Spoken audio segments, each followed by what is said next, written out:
Hey everybody, welcome to the Sports Newscast Report. My name is Jim Parsons from thesportser.com. It is June 26th. It is Friday. There's SmackDown tonight. There's tons of news going on in the last 24 to 48 hours, so we're going to cover that right away.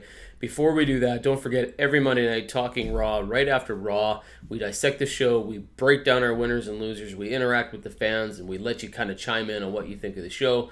Obviously, with Bruce Pritchard now running things are a little bit different.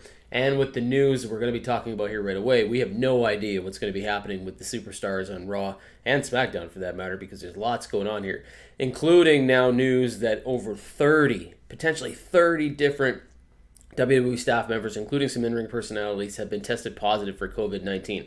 Some of the negative ones are now positive, including Renee Young, Kayla Braxton, all these other people that have now tested positive for it. Jamie Noble said that he did. Adam Pearce, the producer, said that he did. And these people had access to a bunch of other stuff, including potentially Vince McMahon.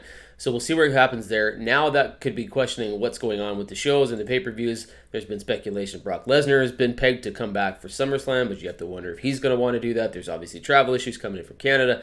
We have no idea what this means for the shows going forward, what it's going to be for Extreme Rules, what it's going to mean for SummerSlam, Raw, SmackDown, who's going to be available, who's not. There's lots going on here, but they are trying to do their best, including counteract some AEW pay-per-view stuff. They're going to introduce the Great American Bash, or at least bring it back from WCW.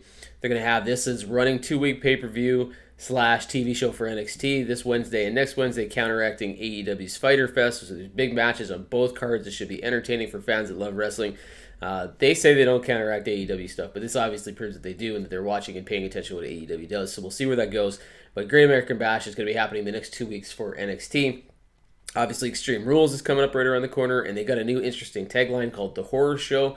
We don't know what it means, but we have to assume in some way it's related to the Bray Wyatt-Braun Strowman match, potentially a cinematic House of Horrors match between Wyatt and Strowman. They're probably going to be more detailed or revealed tonight on SmackDown for Friday. We'll see where that goes, but the House of Horrors match is probably the running candidate for why they would call this Extreme Rules the Horror Show. And of course, the big news over the last 24 hours is that Tessa Blanchard was stripped of the Impact Wrestling heavyweight title. She is no longer with Impact Wrestling. They have let her go.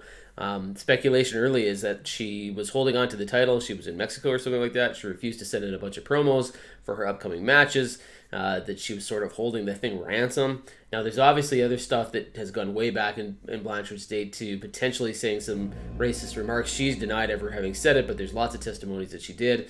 We're not really sure exactly what this means, but we do know she's no longer with Impact Wrestling. So the question that I have for you today is, where should she go? What should she do?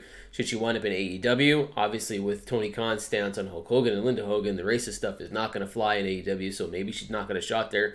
Would WWE want to go there and bring her back? She at one time worked with NXT. What would you do? Where would she go?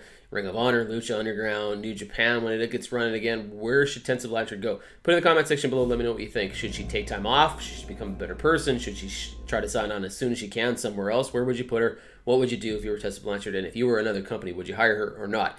Put in the comment section below and let me know. Don't forget, Talking Raw this Monday. Have a great weekend, everybody. Fyter Fest and Great American Bash coming this week. Should be an interesting week in wrestling, and we'll keep you up to date on all the news. Talk to you soon.